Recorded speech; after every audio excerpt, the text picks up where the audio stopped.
coup, Johanna, parle-nous un peu de toi, Ouais, un ouais. peu de ton vécu avant que tu sois avec Dieu Ok, et jusqu'à ce que tu arrives avec Dieu, que Dieu te sauve, Donc ta ok. rencontre. ta Ouais, ouais, rencontre. ouais.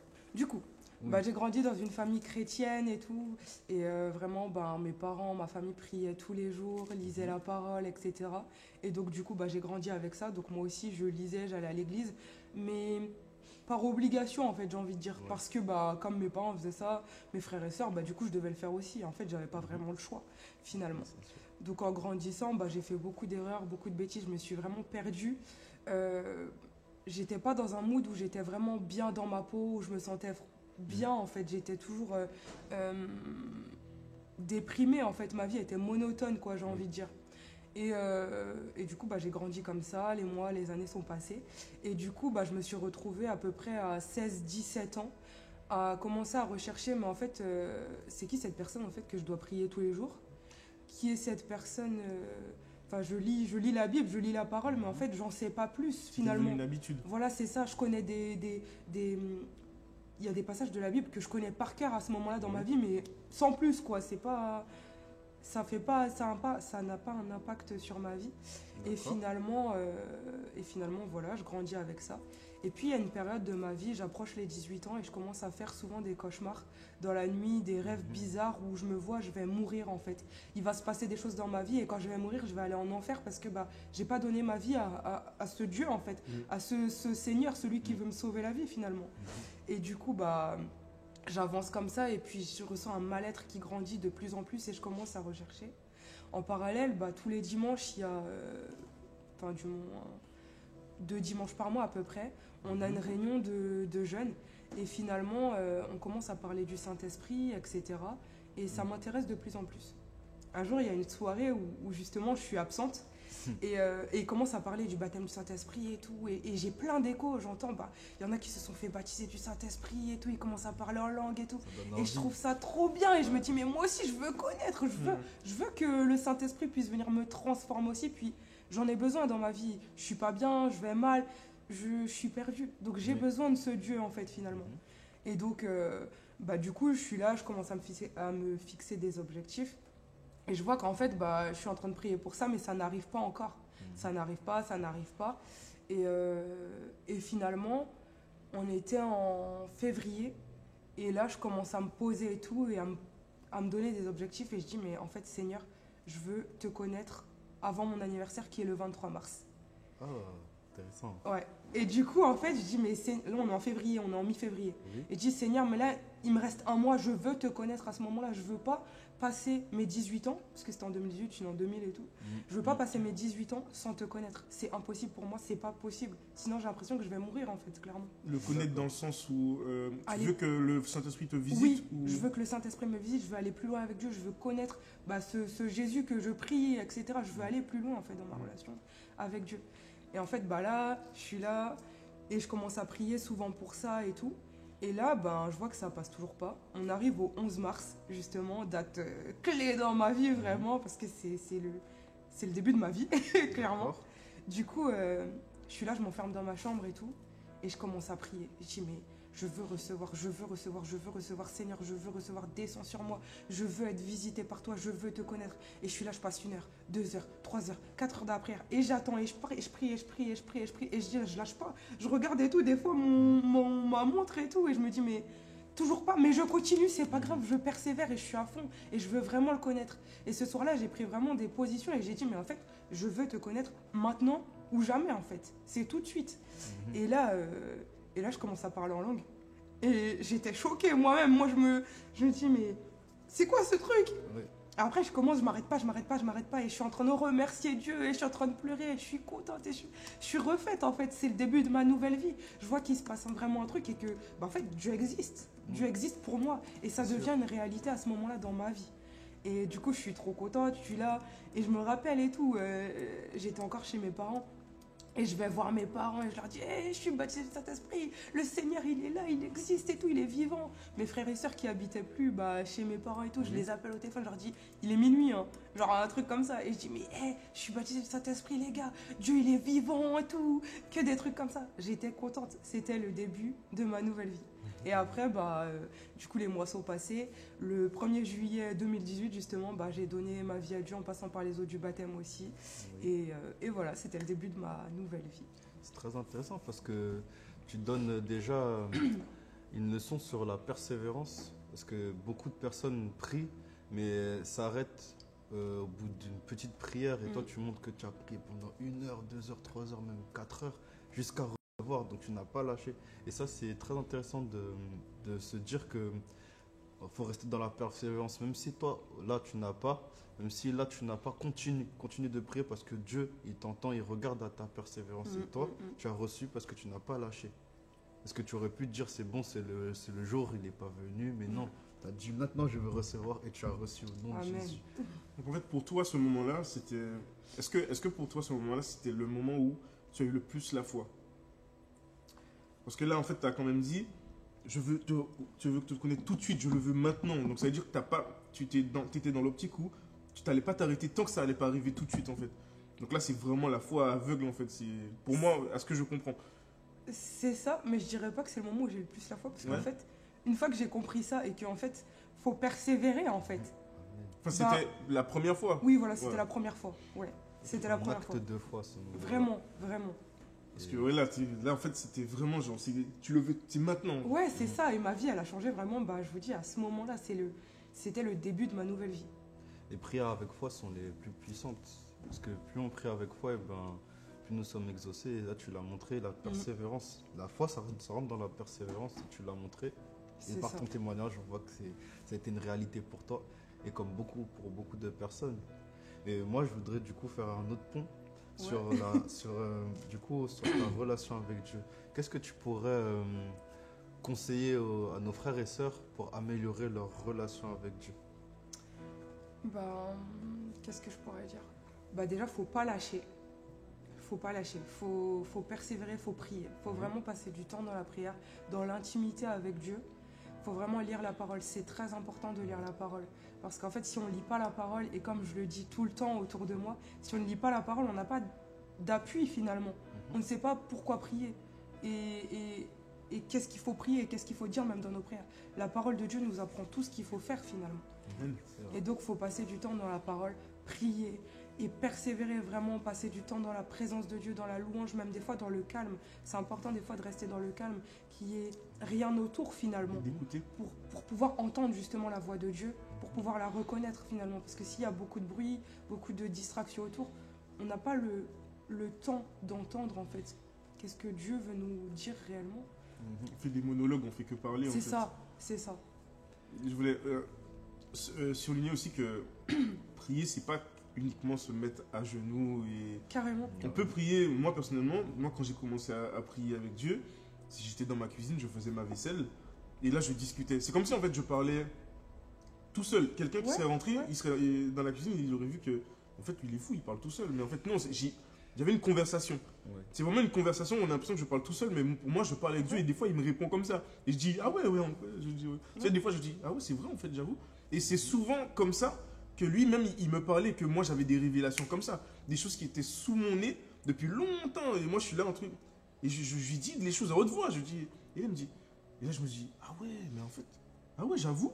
Et je dis ça comme ça, tu vois, Ouais. c'est simple. Carrément. En tout temps, en fait, prier en tout temps, c'est. À tout moment de C'est notre une vie. conversation, tu es là, tu discutes avec lui parce qu'il est tout le temps là avec toi en fait. Exactement. En réalité, il t'a donné le Saint-Esprit, il a dit qu'il sera tout le temps là, toute ta vie, il sera avec toi. Le Saint-Esprit, c'est une personne en réalité. Avec qui on Exactement. peut discuter, une personne qui nous écoute, c'est notre paraclétos. C'est lui qui combat pour nous en fait. Amen. C'est bien que tu parles de la personne du Saint-Esprit. Est-ce que tu penses qu'on peut blesser le Saint-Esprit? Oui. De quelle manière pour Je nous le pense faire, qu'on peut tu penses? blesser le Saint-Esprit déjà à partir du moment où on ne veut pas l'écouter, D'accord. où on ne prend pas le temps même de l'écouter, où on fait des choses qui sont contraires à ce que la parole de Dieu dit finalement. Ouais, À ce oui. moment-là, quand on pêche, on blesse aussi le Saint-Esprit finalement. C'est vrai.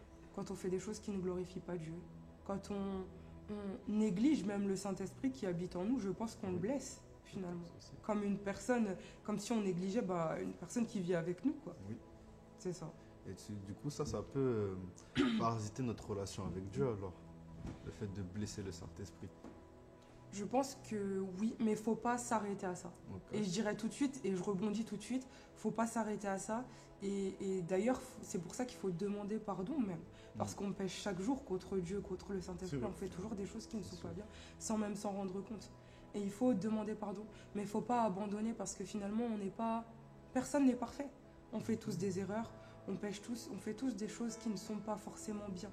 Mais il faut se repentir et repartir même de plus belle et sur de bonnes bases. Très très très très très très bon message. Merci pour ce message. Et j'ai une autre question à te poser. Et là, c'est une question qui est un peu autre. C'est comment dire pourtant, quand on met mettre Dieu dans toute chose, c'est quoi? C'est-à-dire, Mettre Dieu dans toute chose. Dans nos projets ou des trucs comme ça. Est-ce que comment te dire ça? Il est écrit qu'il faut qu'on glorifie Dieu dans toute chose. Qu'est-ce que ça signifie pour toi? Voilà, c'est ça. je pense qu'il faut déjà laisser la place à Dieu dans tout ce qu'on fait. D'accord. Déjà, en amont, par exemple, je vais prendre l'exemple d'un projet. Si on a un projet, déjà, il faut que ce soit en accord avec Dieu. Il ne faut pas que ce soit, moi je décide de ça, et Dieu, bah, en gros, tu me suis, quoi. Non, c'est d'abord Dieu, finalement. Est-ce que Dieu sait ta volonté? Est-ce que Dieu, tu veux ça pour ma vie? Est-ce que tu veux ça pour moi? Est-ce que tu veux que je fasse ça à ce moment-là précis dans ma vie? Mhm. Et après, faire les choses quand on a l'accord, en fait, de Dieu. Pas faire les choses après, par exemple. Oui. On peut l'inclure comme ça. On peut l'inclure déjà en lui remettant déjà tous nos projets, même entre ses mains. Je reste toujours sur l'exemple du projet. Hein. Oui. On peut toujours, on peut l'inclure en le remerciant même de ce qu'il fait et tout pour notre projet. On peut l'inclure en le louant, en l'adorant même dans tout ce qu'on fait, au travers de tout ce qu'on fait. Parce qu'en fait, il faut savoir que on a été créé pour Dieu finalement. Il ne faudrait pas inverser les choses en se disant on fait les choses pour nous et c'est Dieu qui suit, comme je disais tout à l'heure. Intéressant. C'est nous qui devons honorer Dieu dans tout ce que nous faisons dans la vie quotidienne, en fait, dans Parce que tout. c'est déjà une grâce en fait. le C'est fait ça. qu'on se C'est réveille ça. chaque matin. Amen. Oui, le glorifier pour tout ce qu'il a fait pour nous. C'est très très bien de remercier pour le beau temps. Parce que comme tu as dit, on s'est réveillé ce matin, c'est grâce à lui. Oui. Parce qu'on ne Amen. sait pas finalement qu'est-ce qu'il fait pour Voilà. nous. Parce que On sait pas, en fait. on sait pas. Ça nous Il y a dépasse. certaines choses qu'on arrive à voir, qu'on Oui. on essaie de se concentrer, mais en réalité on ne sait On pas. sait pas. Ça se trouve, nous on n'a pas la capacité autonome de se réveiller tous les matins. Ça se trouve, c'est Mhm. lui à chaque fois qui doit nous réveiller. Ouais, Ça, on le sait pas. Tu vois, c'est pour ça que, en fait, dans chaque chose, moi personnellement, dans chaque truc, faut le remercier. Même quand tu Tout, manges, absolument tout. même quand tu manges, je sais pas là ton repas, il y a quoi dedans. on sait pas. Ouais, Il faut bénir C'est ton pour ça, repas. c'est important. Ah oui, ouais. c'est vrai. c'est très important. C'est vrai. Parce que tu sais pas là, des personnes ils peuvent te maudire là, tu sais pas. Exactement. Mais comme toi tu pries Dieu et tu remets ta journée entre ses mains et tu crois que ta journée est entre ses mains, et ben ta journée elle va être bonne dans le nom de Jésus. Amen. Amen. Donc c'est vraiment très important de remettre Dieu Amen. dans toute chose, dans toute chose, dans toute chose. Parce que il y a un monde spirituel, il y a des choses qui se passent, il y a des choses qu'on ne voit pas, il y a des combats qu'on ne voit pas. Mais nous, notre certitude, c'est qu'on a Dieu avec nous et que rien ne Amen. peut nous ébranler. Amen. Moi, j'ai une question par rapport à ton parler en langue. Comment tu... Alors, déjà, nous, là, maintenant, on connaît les circonstances dans lesquelles tu l'as eu. Moi, personnellement, c'est quelque chose que quand on me parlait de ça, je me dis, j'en veux pas en réalité parce que ça me sert à rien, etc. Bla, tu vois. Et après, en fait, j'ai commencé à m'y intéresser et tout. Et un jour, c'est sorti comme ça. C'est sorti comme ça, mais genre, j'ai hésité. Je me suis dit, oula, j'ai pas envie de le faire alors que peut-être que ce que je fais, c'est pas bon, tu vois. Ouais. Je crois, on appelle ça j'ai oublié comment ça. Dans le groupe, dans les affaires, on appelle ça le syndrome de l'imposteur. Ah, d'accord. Tu vois, j'avais pas envie de. C'est sorti tout seul, mais moi, je dis, il y a beaucoup de questions qui te viennent. Est-ce que tu l'as fait exprès? Est-ce que c'est vraiment comme ça qu'on le fait? Est-ce que c'est légitime et tout, tu vois? Tu as l'impression que tu fais quelque chose de pas bien. Donc, du coup, bon, moi, j'ai continué à prier sur ça et tout. J'ai prié sur ça. Et après, au fur et à mesure, c'est devenu normal. Tu vois, pour moi, pour mon parler en langue, il y a eu un cheminement. Ça a pris du temps, tu vois. Ça a pris au moins une semaine. Mais toi, est-ce que ça allait direct ou est-ce que ça a fait comme ça aussi un peu? En fait, la première fois, comme je vous ai expliqué, c'est venu directement. Mhm. Et il y a eu un moment quand même où je me suis quand même posé des questions. En fait, est-ce que ça veut vraiment dire un truc ce que je dis? Est-ce que voilà. Et puis après, j'ai prié pour ça vraiment. Et puis j'ai compris Et j'ai compris qu'en fait, finalement, ça venait pas de moi, en fait. Puisque, en fait, je ne réfléchissais pas à ce que C'était j'allais naturel. dire. C'est naturel, ça sort tout seul. Et en fait, je me rappelle que pour, euh, pour casser, en fait, ces idées que j'avais même, je me mettais des fois dans la louange. Et puis, en fait, c'est comme s'il y avait quelque chose à l'intérieur de moi Ça qui montait. s'exprimait. Oui. Ça montait tout Ouais, seul. Ça, ouais, ça, ouais, ça ouais. parlait. Ça Ouais. parlait. Ça sortait de ma bouche, quoi. Ouais. Voilà. Et est-ce que tu peux expliquer du coup aux gens qu'est-ce que le parler en langue? Le parler en langue, c'est quand on parle des langues que nous ne comprenons pas personnellement, mais que Dieu comprend et que Dieu connaît et qu'il entend. Et finalement, c'est un moment d'échange qu'on a avec lui que nous, humains, ça nous dépasse parce que on ne comprend pas ce qu'on dit, on ne sait pas ce qu'on dit. Mais Dieu sait, connaît. Et par rapport au parler en langue, on peut intercéder en langue, on peut faire beaucoup de choses en langue. Et comme je le dis, nous, ça nous dépasse, on ne sait pas ce que c'est, finalement.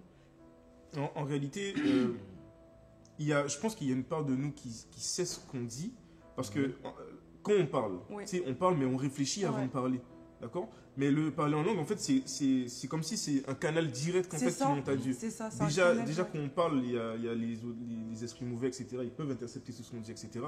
Mais quand on parle à Dieu, eux, quand on parle en langue, ils ne peuvent pas comprendre ce langage-là. En fait, c'est un langage vraiment qui va directement à Dieu. Connecté à Dieu, en Et fait. à ce étant moment-là. donné que nous, on parle comme ça, on n'a pas le temps de réfléchir. Ça veut dire que ça sort directement. C'est-à-dire que je pense qu'il y a une part de nous qui sait parce qu'en fait, ça sort du cœur et ça va directement. Donc, on ne réfléchit pas. Et en fait, ça nous permet d'être vraiment plus focus. C'est ça. Pour moi, c'est le langage qui puise vraiment dans notre... C'est ça. dans notre Oui. Mais Là. même le parler en langue, ce qui est bien, c'est qu'aussi, ça peut nous donner des sujets de prière. Je sais pas si ça vous arrive des fois, mais moi, quand je parle en langue, des fois, c'est que je sais pas quoi dire et je commence à parler en langue. Et là, Dieu me donne à prier pour une personne. Carrément. Et je sais pas pourquoi. Et je prie, j'intercède pour cette personne. c'est comme un souffle. Et voilà, et ça nous oriente vraiment. C'est vraiment le Saint-Esprit qui prend le contrôle à ce moment-là. C'est ça. Et c'est pour ça que c'est très important de parler en langue, de parler énormément en langue. Parce qu'il y a énormément de combats que même on ne sait pas, mais qui sont menés à ces moments-là. Tu sais pas, mais là, tu es peut-être en train d'intercéder pour une personne autour de toi. Et tu es en train de faire des victoires, de créer des victoires pour cette personne. Donc le parler en langue, c'est très important. Et merci Johanna de nous avoir apporté sur ça. Et comment dire, ouais, c'est un très bon sujet de parler en langue. Et je Franchement, voulais c'est un très même bon dire, sujet.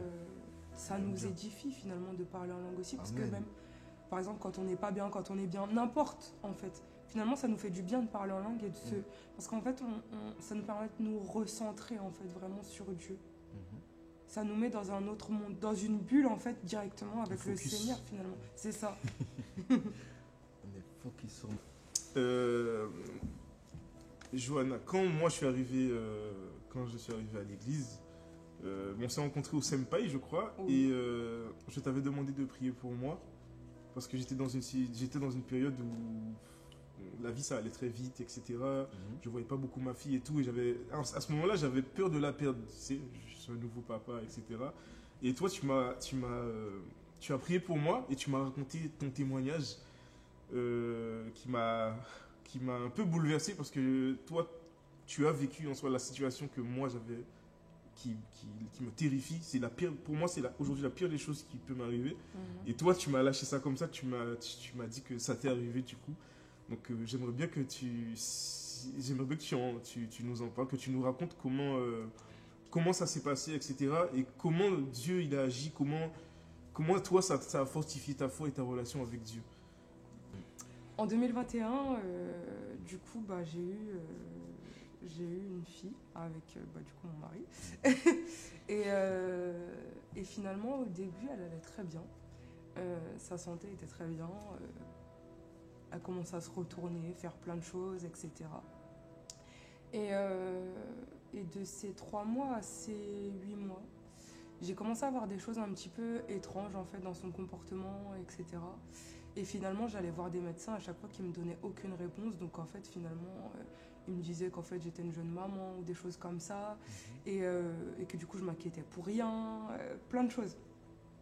Et après, on a décidé d'aller dans un autre hôpital, en fait, de consulter autre part, jusqu'à ce qu'ils nous disent qu'en fait, ma fille avait une maladie grave, neurodégénérative, et finalement, qu'elle n'allait pas vivre au-delà de ses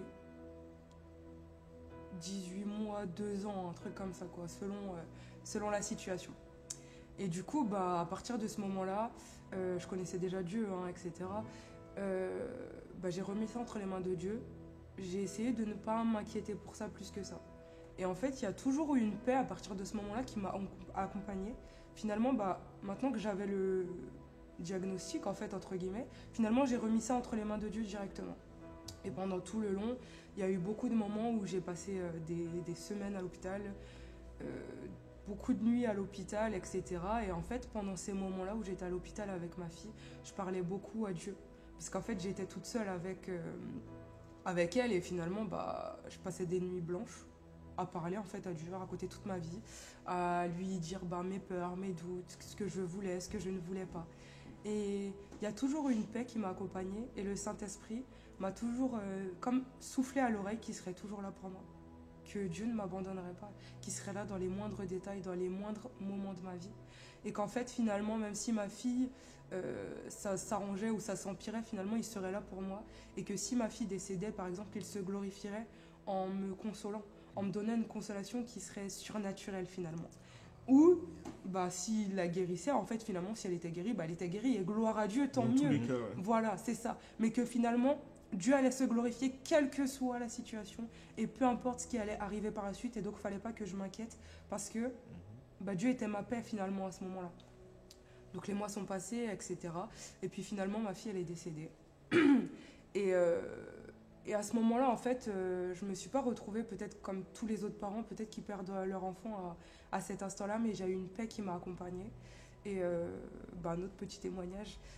Quand ma fille elle est décédée dans mes bras à l'hôpital et il y avait mon mari à côté de moi et moi je tenais ma fille et j'ai senti son cœur s'arrêter sur moi quoi, contre mon cœur à moi et elle a expiré quoi, il y a eu son souffle qui est voilà et à ce même instant je me rappelle mon mari était là et j'aime bien raconter ce témoignage parce que ça montre en fait la puissance en fait de Jésus en fait. Oui.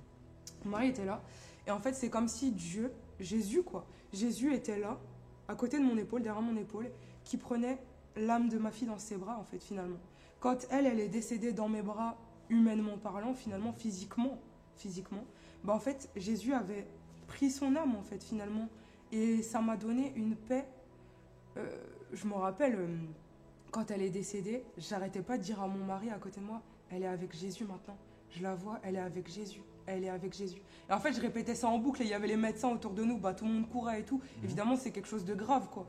Donc, tout le monde courait, etc. Et moi, j'arrêtais pas de répéter, elle est avec Jésus maintenant, tout va bien. Elle est avec Jésus. Et je disais, merci Jésus, parce que maintenant, elle est avec toi. Et ça peut paraître super bizarre. J'avais un sentiment de sécurité. En fait, clairement, finalement, j'avais une paix qui m'a accompagnée à ce moment-là. Et c'est là où vraiment, j'ai ressenti vraiment la puissance de Jésus. Vraiment qu'il était là. Et c'était concret parce que tous les mois où il me disait auparavant, où il me préparait, en fait, il va se passer ça et que même si ce passage serait là, là, c'était concret finalement, ça s'est réalisé. Et il était vraiment là à ce moment-là. Et il m'a vraiment accompagné, soulagé, porté, jusqu'à maintenant, en fait, finalement, de ce moment-là, et même en amont, jusqu'à présent. Et en fait, là, c'était la réalisation, en fait, de tout ce qu'il m'avait promis, de tout ce qu'il avait dit. Sa promesse, c'est ça. C'est glorifié dans ta situation. Grave. T'as aucun moment de ta vie, du coup, tu as senti... tu sais, parce que certaines fois, nous en tant que chrétiens, on traverse des moments de désert. Ouais. Et donc, est-ce que ça t'est déjà arrivé? Je sais que certaines fois, le désert, c'est quelque chose de bien. Bien sûr. Parce que nous, lorsqu'on est dans le désert, c'est vrai que c'est assez compliqué parce qu'on a l'impression que Dieu, il nous répond pas, qu'il n'est pas là avec nous, etc. Mais après cette situation-là, certaines fois, on prend du recul et on se rend compte que en fait, c'était pour une bonne chose qu'on était dans ce désert-là. Mais est-ce que toi, tu as déjà senti que Dieu t'a abandonné ou qu'il n'a jamais tenu sa promesse? Franchement, non. Avant qu'il se passe tout ça dans ma vie, je vous ai raconté mon témoignage, etc., comment j'ai donné ma vie à Jésus. J'ai eu une période où c'était compliqué pour moi, mais en fait, c'était pas Jésus, c'était pas Dieu qui me laissait tomber, c'était moi qui m'étais éloignée. Ouais. Et je m'en suis vraiment rendu compte. Ça vient de moi parce que Jésus, Dieu ne nous abandonne jamais finalement. Oui. Et après, du coup, il s'est passé tout ça dans ma vie. Je me suis rapprochée de Dieu énormément et j'étais vraiment connectée à lui et avec lui. En fait, il ne m'a jamais lâchée, jamais. Il ne nous abandonne pas. Et finalement, j'ai senti sa présence à ce moment-là, j'ai vu qu'il était là et il m'a porté. Et jusqu'à aujourd'hui, peut-être que il n'est pas là derrière mon épaule comme je l'ai vu, avec mes yeux, quoi. Oui. Mais je sais qu'il est là, il est présent tout le temps dans tout ce que je fais et il m'a dit qu'il ne m'abandonnerait pas.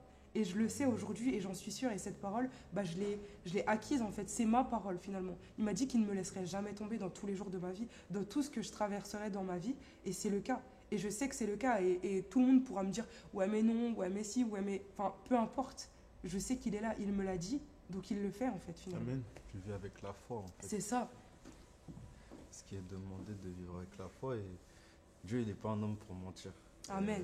Gloire Amen. à Dieu parce qu'il t'a touché, il n'a pas fini de te toucher. Amen. Et il ne nous abandonne pas. Jamais. Amen, amen, Peu amen. importe ce qu'on peut vivre, peu importe la situation, même si c'est difficile des fois, même si humainement parlant, ça fait mal. Il y a des situations qui peuvent faire mal, comme celle-là, quoi, ça fait mal. Mais quand Jésus dit qu'il est là, il est là. Tu sais où poser le regard en fait. Quand tu es dans la détresse, tu sais où poser le regard. C'est ça. En fait, je cherche plus. D'ailleurs, ça fait très longtemps que je ne cherche pas la consolation en fait auprès des hommes ou le réconfort ou peu importe. Je cherche directement. Je vais auprès de mon Père en fait. Je vais auprès de Dieu parce que je sais que c'est lui qui console. C'est lui qui ne m'abandonne pas. C'est lui qui ne me lâche pas. C'est lui qui me comprend. C'est lui qui sait ce que je vis. En fait, qui de mieux peut répondre à mes besoins que Dieu, que mon Père, que celui qui m'a créé. Donc qui même. En fait, quand. Par exemple, donc, pour moi, quand tu cherches de la consolation autre part ou que tu t'inquiètes, c'est une façon de ne pas lui faire confiance en réalité. Je sais pas si je pourrais dire ça, parce que je suis pas à la place de tout le monde. Ouais. Oui. Mais selon mon cas, à moi, je pourrais pas répondre à ta question parce que finalement, moi j'ai compris que finalement, il y a que Dieu qui peut me consoler, qui peut faire quelque chose vraiment pour moi. Ok. Mais il y a peut-être d'autres personnes qui ont besoin justement de voir quelqu'un pour que la personne leur dise, écoute, là, fais confiance à Dieu. Il y a peut-être des personnes qui ont besoin qu'on leur dise, là, à ce moment-là, fais confiance à Dieu. Ou va auprès de ton Père. Parce qu'en réalité, il a dit ne vous inquiétez pour rien, ne vous inquiétez pas pour demain, demain s'inquiétera pour lui-même. Et tu vois, on en parlait on en parlait hier, je crois, lorsqu'on était au téléphone. C'est que, par exemple, quand tu es dans une situation difficile, tu vas toujours essayer tu vas paniquer, tu vas essayer de régler ça par tes propres vrai. forces, etc. Mais le truc, c'est que Dieu, il t'a dit ne vous inquiétez de rien. Donc là, je suis en train de réfléchir et je me dis que au final, quand tu t'inquiètes, c'est-à-dire que tu bloques en fait l'action de Dieu. Tu le laisses pas agir parce que toi, t'es dans le speed et tu veux régler cette situation-là toi-même. Mais lui, il t'a dit de pas t'inquiéter parce que lui, il est avec toi, il va s'occuper de ce genre de choses. Donc de le laisser agir. Mais donc du coup, quand tu t'inquiètes et quand tu machin, tu bloques son action. Du coup, lui, il fait rien au final. Ouais, Et on perd du temps. En fait, c'est ça. C'est ça. Et finalement, Dieu nous dit de ne pas nous inquiéter aussi, c'est pour nous-mêmes. Ouais. Parce que finalement, s'inquiéter, ça crée de l'angoisse, de l'anxiété, ça crée du stress. Beaucoup de choses qui sont mauvaises en fait et qui finalement sont pas forcément bonnes pour l'homme, pour l'humain. Et qui nous font surtout perdre du temps. C'est ça. Et ça nous fait perdre beaucoup de temps. Et c'est pour ça que Dieu nous dit de lui faire confiance directement parce que ça nous évite beaucoup de choses qui ne sont pas utiles finalement. C'est pour ça que tu mènes une vie de foi et mener une vie de foi, ça permet toutes ces choses-là, ça permet d'être en paix, ça te permet de savoir où tu vas chercher ta paix et du coup tu élimines tout ce qui est angoisse, stress, etc. Tous ces trucs qui peuvent te parasiter dans ta vie avec Dieu parce que quand on est on commence à être dans la panique, quand on commence à être dans le stress, dans tous ces trucs-là, on a toujours humainement un automatisme, c'est de s'éloigner de Dieu. Exactement. De chercher dans le monde, de chercher, je sais pas, peut-être dans des films ou dans des musiques, où il y en a c'est dans la drogue, il y en a c'est dans l'alcool, ou dans des mauvaises fréquentations. Chercher un autre refuge. Chercher un autre refuge. Que si tu mets ta paix comme toi tu le fais en Dieu, là, moi je crois que la paix va venir dans ton cœur et que tu vas vivre dans la paix. Amen. Et en plus, toi, tu viens de le vivre il n'y a pas longtemps, du coup, par rapport à ton travail. Oui, du coup, dernièrement, c'était lundi. Je roulais, je sortais de mon stage et j'étais en train de voir la fin de mon stage et j'étais en train de me dire que, je parlais à Dieu tranquillement, je dis, mais là, Seigneur, mais là, mon stage, il est fini et il n'y a plus rien parce que j'ai plus de financement, parce que là, c'est Pôle emploi qui me finance, mais j'ai plus rien là. Comment je vais faire? Et j'ai un petit stress qui a commencé à venir en mode, waouh, ça va être galère. Et puis je me suis dit, attention Seigneur, je te remets tout ça entre tes mains et je sais que j'ai juste à faire moi ce que j'ai à faire de mon côté, finir mon stage et Faites la part des choses. et je sais que toi, tu as quelque chose pour moi. Et le Amen. lendemain, il y a mon responsable qui vient vers moi et qui me dit, ouais Florian, viens vite fait. Du coup, je le suis. Il me dit, ouais, tu prévois de faire quoi après ton stage? Du coup, je lui explique que j'aimerais bien continuer dans ce métier-là avant de chercher à évoluer. Et il me dit, ouais, parce que là, en ce moment, on cherche un CDD pour 3 mois. Je lui dis, ah bah, je vais réfléchir. Il dit, je vais réfléchir. Faire un peu le... Il faut savoir que ça Ouais, c'est- pour faire un peu. faut savoir que c'est arrivé le lendemain que tu t'es inquiété. Ouais, c'est Le clair. lendemain. C'est clair. Et comme ça, j'ai rien demandé, m'appelle et du coup, il me dit, du coup, ils ont besoin d'un CDD pour 3 mois. Et bah, du coup, bah, là, c'était vendredi, j'ai accepté le CDD. Et je commence en plus juste après mon stage. C'est pas. Ouais, il c'est n'y a, tout de il y a suite. même pas de Il n'y transition. a pas de quoi. transition. Félicitations. Ouais, Gloire à Dieu. gloire à Dieu. Dieu, il est Gloire à grand, Dieu. il ne nous abandonne pas. Ouais. Amen. C'est encore un témoignage qui nous permet qui nous fait comprendre qu'il ne faut pas s'inquiéter en réalité. C'est vrai que c'est facile à dire, mais c'est pas facile à faire. Parce que lorsqu'on est dans la situation, nous, on est des êtres humains, il ne faut pas l'oublier aussi. On est des êtres humains et c'est vrai que la chair, certaines fois, elle est au-dessus. Mhm. On réfléchit pas, nous, on veut directement aller dans l'action, etc. Mais il faut se calmer.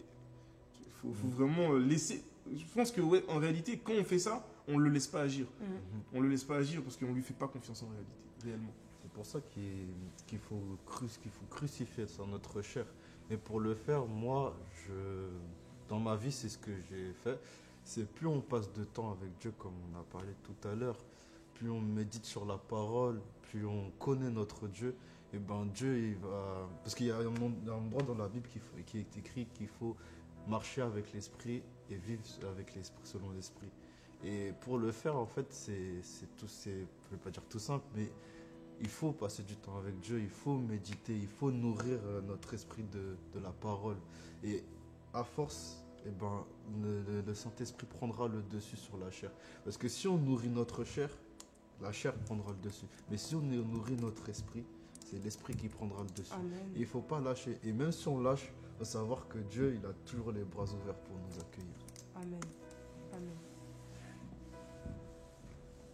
Est-ce que tu penses que Dieu, Dieu et le diable, du coup, ils communiquent? C'est-à-dire que toi, par exemple, toi, tu es l'enfant de Dieu. Tu sais que Dieu, il est tout le temps avec toi. Mais je pense que moi, il y a quelque chose que j'ai compris. Certaines fois, Dieu, il nous parle, mais nous, on ne comprend pas. C'est-à-dire, soit on n'est pas assez focus, soit on n'est pas assez concentré, soit on ne veut pas comprendre. Soit on se dit non, c'est pas ça et tout, parce que nous, on veut vraiment aller dans notre direction et pas la sienne. Donc quand on est dans des situations comme ça, Dieu, il va nous mettre en situation. C'est-à-dire qu'il va permettre qu'il y ait quelque chose qui nous arrive pour qu'on puisse comprendre ça. Et c'est après, on se dit, oh, en fait, c'est vrai, il avait raison. Il me l'avait déjà dit avant, mais là, en fait, le fait que ça m'est arrivé, que ce malheur-là, il m'est arrivé, mais grâce à ça, j'ai compris certaines choses, j'ai appris certaines choses, Ouais, en fait. ouais, je comprends ce que tu veux dire. Je pense que ce n'est pas la volonté de Dieu qu'il nous arrive des malheurs, qu'il nous arrive des choses graves, parce que Dieu a des projets de paix et non de malheur pour nous, justement. Amen. Et finalement, je pense que ça ne fera jamais partie de sa volonté. Les maladies, les galères, les trucs comme ça, pour moi, ça ne vient pas de Dieu. Et pour moi, ce n'est pas possible parce que Dieu, bah, c'est comme si on ne va pas donner à notre fils quelque chose qui est mauvais pour lui apprendre, bah tiens, t'as mérité. Mais- Non, pas du tout. Dieu, c'est pareil avec nous. Mais, par exemple, il peut nous arriver des malheurs justement parce que pour l'instant, on vit sur la terre et que bah, on n'est pas encore au ciel. Donc les choses ne sont pas... Il se passe encore beaucoup de choses mauvaises, etc. Mais dans les malheurs que nous pouvons vivre au quotidien, Dieu peut se glorifier justement. Et Dieu peut faire ressortir du mal le bien, justement. Et c'est d'où là la puissance de Dieu, en fait, j'ai envie de vous dire. Parce que il n'y a que Dieu qui peut faire ressortir le bien dans ce qui est mauvais, finalement. C'est comme dans ton témoignage, du coup. C'est ça. Dans quelque chose, bah voilà, c'est ça. Comme dans mon témoignage, finalement, une situation qui est catastrophique, bah, c'est quelque chose de grave. Mais Dieu en a fait ressortir aussi d'autres choses qui étaient bonnes, finalement. Tu as vu sa grandeur. C'est ça. Il t'a montré à C'est quel ça. point il est grand et qui peut te consoler et qui Oui. peut, malgré une chose terrible qui t'est arrivée, lui, il t'a montré qu'il était au-dessus de ça, qu'il pouvait te garder et te mettre la paix. Exactement, exactement. Et comme Dieu m'avait dit, bah, il se glorifierait dans tous les cas. Et là, même dans le malheur, il s'est glorifié parce qu'il a été là pour moi, Amen. parce qu'il m'a soutenu. Voilà. J'ai une question alors que énormément de non-chrétiens se posent. Si il peut empêcher cela, pourquoi il permet que ça arrive alors? Pourquoi il permet tous ces malheurs? Ça, c'est une question qu'on m'a encore posée cette semaine. Pourquoi alors Dieu, sachant qu'il il peut faire en sorte que ça n'arrive pas, mais pourquoi il permet qu'il y ait autant de malheurs sur la terre alors? Pourquoi il permet qu'il nous arrive autant de choses? Pour l'instant, étant que Jésus n'est pas revenu nous chercher, il nous laisse le libre arbitre finalement. Et s'il se passe beaucoup de choses mauvaises dans le monde, c'est parce que bah, déjà, les hommes sont tournés vers ce qui est du monde, vers ce qui est du coup des ténèbres finalement. Et c'est parce que sur la terre, au jour de maintenant, c'est le diable qui domine énormément sur la terre. Là. Et donc il se passe beaucoup de choses mauvaises. Et il peut ressortir que énormément de choses mauvaises. Mais une fois que justement Jésus reviendra nous prendre et prendre son église, justement, bah nous vivrons pas ça. Je sais pas si... Si, c'est très clair, mais en plus, ça fait penser à la première fois quand Jésus est venu sur terre. Il y avait beaucoup de choses qui se passaient et Jésus, il a montré sa puissance, en fait, à travers des miracles, etc. Et c'est à nous aussi de montrer que Dieu est grand, d'être des lumières dans ce monde de ténèbres, parce qu'on a le C'est ça, Saint-Esprit en nous et du coup, face à ces malheurs, à nous de montrer que Dieu va se glorifier dans la vie C'est ça. des Et il se personnes qui sont dans la détresse. Et il se passe beaucoup de choses mauvaises aussi, parce que sur la terre, on a rejeté Jésus, C'est vrai. finalement. Et clairement, si on ne l'aurait pas rejeté, bah, peut-être que les choses... Bah, on ne sait pas. Les choses seraient différentes, c'est sûr, si on n'aurait pas rejeté Jésus depuis qu'il est venu sur la terre. Mais comme il a été rejeté, bah voilà. Après, si la femme n'avait pas mangé la bonne... Après, ça, c'est un autre débat, mais c'est pas encore détaillé hors caméra. Mais alors... Parce qu'il y a l'homme aussi, elle vient de la côte, hein. Mais du coup, si... donc toi, tu dis que Dieu, il ne permet pas que... Donc de ton point de vue à toi, il ne permet pas forcément qu'il nous arrive ces choses mauvaises. Non. Par exemple, souvent, bah, les personnes, elles se posent cette question par rapport à l'histoire de Job. Par exemple. C'est ce que j'allais dire. Ouais. En ce moment, je suis en train de lire Job. Et justement, en fait, j'ai envie de vous dire, déjà, premièrement, c'est l'Ancien Testament, donc il n'y avait pas Jésus, en tout cas sur Terre, qui était venu. Et aussi, Faut lire la il fin. a eu une conversation, en fait, Dieu a eu une conversation, en fait, avec le diable et tout, parce que le diable rôdait sur la terre, etc. Et c'est ce qu'il fait encore actuellement, hein, jusqu'à ce que bah, Jésus revienne, etc. et nous enlève nous. Mais finalement, c'est pas Dieu qui a permis qu'il se passe un truc. C'est le diable qui a voulu. Mais oui, mais il a eu cette conversation avec Dieu parce Oui. qu'il a vu que Job c'est comme si c'est le gars sûr de Dieu, tu vois. Il péchait pas, il était vraiment pieux, etc. C'était vraiment son gars sûr. Et Satan, lui, il a dit, ouais, ben regarde, moi je vais le mettre à l'épreuve et tout. Mais Dieu, il lui a permis de le faire. Il lui a juste dit, par contre, tu ne touches pas à sa vie. Mais il lui a permis. Il aurait pu dire à Satan, non, casse-toi, frère, tu touches pas à mon gars. Mais après c'est bien parce qu'il faut voir aussi la fin de Job. Non, mais me dis pas parce que je suis au 17. Ah, mais oui, mais c'est Il a pour ça. faim Il faut aussi. lire la fin, tu rentres Eh, dans les gars, avant de parler de ça oui, dans la mais- vidéo. Parce qu'il y a le moment où Job il a une conversation Pas le avec temps, Ah oui, C'est- justement. bah, Ben, me dis Non. pas.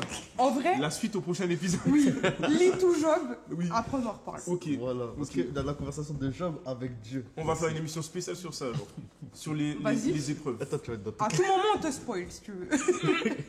Mais moi aussi, non, mais c'est parce que je pense qu'on a En vrai, tous on été peut. dans ce. On s'est tous posé cette question en vrai. Ouais, en lisant Job, on s'est De tous dit, ouf. waouh, c'est chaud. c'est Ouais, chaud de genre, fou. imagine, mais pourquoi Dieu Bon, il c'est- fait ça? On n'a pas Parce vu que la fin. moi je le lis parce que je m'estime un peu dans sa situation. Il y a beaucoup de gens qui m'ont toujours dit lis Job, lis Job, lis Job, lis Job.